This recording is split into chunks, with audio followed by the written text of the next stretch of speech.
이번 영상은 캐니언 코리아로부터 제작비를 지원받아 만들었습니다. 안녕하세요, 호윤입니다. 이번 영상에서는 나온다 이야기만 있었지 소식은 없었던 환상종 에어로 바이크 캐니언의 신형 에어로드를 리뷰하는 시간입니다. 캐니언은 2014년에 새로운 에어로드를 발표했습니다. 당시에는 신선한 충격이었죠. 일체형 핸들바, 가벼운 무게에 승차감도 좋았고 다이렉트 마운트 브레이크를 사용하는 등 굉장히 혁신적이었죠. 수많은 월드 투어 라이더와 함께하고 각종 리뷰에서도 좋은 평가를 받았던 에어로드, 이걸 더 개선시키는 것은 분명 쉬운 일이 아니었습니다. 하지만 캐니언은 그저 외관만 다듬는데 그치지 않고 새로운 에어로드의 새로운 특징들을 담아냈는데요. 이제부터 알아보도록 하겠습니다. 에어로 로드 바이크는 그 이름만큼이나 에어로 성능에 초점을 맞춰 설계된 자전거입니다. 기존 캐니언 에어로드를 뛰어넘는 에어로 성능을 위해서 스위스 사이드와 협업하게 되었는데요. 스위스 사이드는 기존 F1 자우버 팀의 엔지니어들이 설립한 회사로 가장 진보된 CFD 기술을 가지고 있고, 이를 통해 최적화된 공기역학 기술을 캐니언에게 제공했습니다. 4개월 동안 기존 에어로드의 7배를 넘는 22개의 모델 테스트를 수행하였고, 이제 윈드터널에서 풍동 실험을 거치게 되었습니다. 독일 GST에서 세계 최고의 사이클링 윈드터널과 페르디라는 페달링이 이루어지는 하체 모델을 적용하여 이루어진 실험으로 세일링 이펙트라는 일부 각도에서 양력이 발생하여 공기 저항 감소가 극대화되는 효과를 최대화하면서 이를 달성하기 위해 다양한 3D 프린트 모델을 적용하고 최종적으로 기존 에어로드 대비 시속 45km에서 평균 4.4W를 줄이는 데 성공합니다.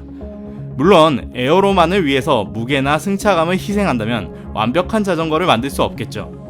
에어로드 CFR은 기존 에어로드의 강점이었던 경량 프레임을 위해 얼티밋 CFR에 사용된 초고장력 카본 파이버를 사용하고 튜빙 형태를 컴팩트하게 가져가서 기존 프레임 대비 강성은 14% 증가시키면서도 전체 무게는 168g을 줄이게 됩니다. 핸들바에도 비밀이 숨어 있습니다. 핸들바는 양쪽으로 분리되고 이는 운반을 더 손쉽게 합니다. 그뿐만 아니죠. 핸들바 폭도 조절할 수 있습니다. 3단계로 조절되는 핸들바는 37, 39, 41 혹은 39, 41, 43 또는 더 큰 사이즈 구성으로 제공됩니다. 그리고 더 이상 핸들바 높이를 고민하지 않아도 됩니다. 기존 스티어러 튜브 구조에서는 스페이서로 높이를 조절하고 튜브를 잘라버리면 다시 올리기 어려웠습니다. 신형 에어로드는 풀고 빼고 잠그기만 하면 높이를 조절할 수 있습니다. 전체적인 지오메트리는 약간 더 편안하게 스택을 올렸습니다. 바로 얼티밋의 라이딩 포지션을 적용했습니다. 좀 더 공격적인 라이더를 위해 스택을 20mm 줄일 수 있는 일체형 핸들바도 개발했지만 아직은 프로 선수에게만 제공됩니다. 자전거 외적인 부분에도 개선이 이루어져서 에어로드 CF, SLX와 CFR은 더욱 쉽게 자전거를 꺼내고 조립할 수 있는 바이크 박스로 구성됩니다. 일체형 구성은 아무래도 유저가 직접 조립하기 어려운 부분이 있어서 이를 해결하기 위해 개발되었습니다. 이렇게 새로운 에어로드의 특징은 실제로 타봤을 때 어떻게 느껴질까요? 직접 라이딩을 하면서 알아봤습니다. 처음 페달링을 하고 알게 된 사실은 거친 야생마처럼 보이는 에어로드는 사실 길들여진 짐승에 가까웠습니다. 마치 주인의 마음을 읽는 명마처럼 핸들링은 가볍고 빠르게 반응합니다. 페달링 반응성은 여타 에어로바이크처럼 가볍고 경쾌하기보다는 꾸준히 치고 나가는 편에 가깝습니다. 하지만 핸들링 특성은 자기 주장이 강한 에어로바이크들보다는 잘 만들어진 올라운더 바이크가 느껴집니다. 그 결과로 오르막에서 댄싱을 할 때에도 좀 더 편안하고 순간적인 방향 전환도 빠르게 이루어집니다. 새로운 일체형 핸들바는 사이즈 조절을 통해 제게 맞는 사이즈로 변경하기도 쉬웠습니다. 구조상 그때그때 바로 바꾸기에는 테이프 조절도 해야 되니까 매일매일 그때 기분 따라 조절하지는 않을 것 같습니다. 세 조각으로 나뉘어진 핸들바 구조상 강성이 조금 아쉬운 부분이 있습니다. 대부분의 경우에는 충분하지만 묵직한 스프린터들에게는 조금 낭창하다는 표현을 들을 수 있을 것 같습니다. 앞 25mm, 뒤 28mm의 타이어 구성은 처음 느껴보지만 어색하지 않았습니다. 전반적인 튜빙 형태가 두껍게 바뀌긴 했지만 승차감은 떨어지지 않았고 변화된 지오메트리는 에어로한 자세에서도 편안함을 느끼게 해줍니다. 전체적으로 자전거 구성은 꽤 훌륭합니다. 파워미터도 달려있죠.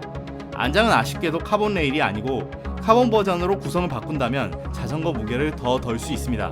다만 시클램프는 카본 레일에 호환되지 않으므로 이번에도 주문할 때 카본 레일용 시클램프를 따로 주문해야 됩니다.